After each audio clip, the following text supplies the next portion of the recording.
their audio. I'm not hearing any crazy so far, but let's talk about what EQ. So an EQ is an equalizer. And an equalizer essentially gives you control over the spectrum of frequencies, your lows, your mids, and your highs. There are two different ways that we can address the EQ inside of audio editing. One is you have the sum of all of your parts, which is your mix down. And so you can mix all this down into one track and then go in and work overall EQ, which is great. If you're happy with the individual sounds of each track, but you just want to work on that cohesive sound, that's a great time to do it. But you can also master the EQ on individual instruments. So I had asked Dalen to include some reverb on guitar. But before we add in reverb, let's just mess around with some EQ on the guitar. He's got guitar playing entirely on the sing. Okay, so right here, I'm going to let me take off the solo tracks. All right, so inside the guitar track, there's all of these FX, effects. These are all the different effects that you can do. So because I'm going to apply this to the entire track, I can do this right here in the multi-track window. And so we can just select this and pick whatever it is we want to do. We're going to mess around with filter and EQ, okay? We're going to work with just 10 bands of EQ. Again, these bands, as we call them, work with the lows, the mid, and the high. And you can go up to 30 bands.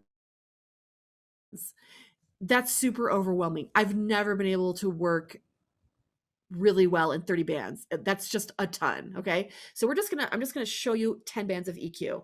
And while I do this, again, if you're on your computer and you have your multi-track open, you've dropped in all of your tracks, mess around with this so you can hear the difference. So currently, this is what we're hearing. Let me make a selection in here. I've got my time selection. Okay, so we're gonna select just a section here.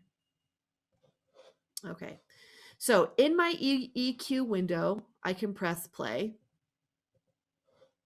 Oh, I guess we're going to press it here.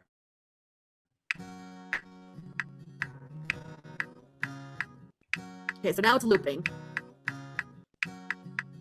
Okay, so while it's playing, and this you cannot do in Audacity, you cannot make edits while it's playing. This is a big difference.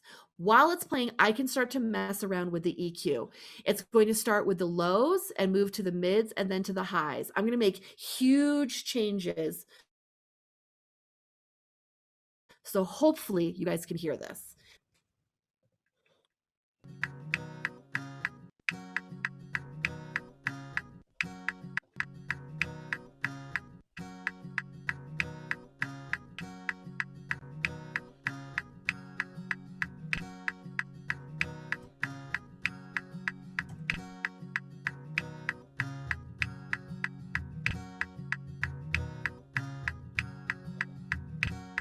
Do you guys hear that?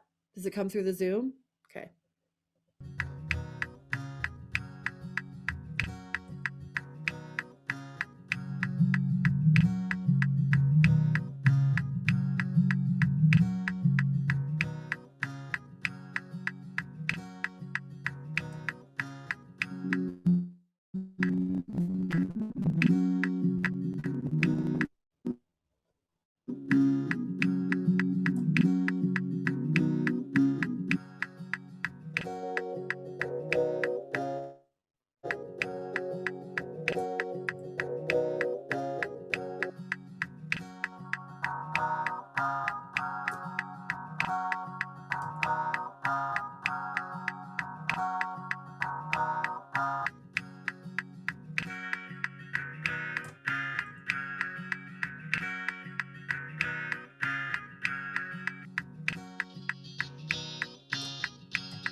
Okay, do we all hear that?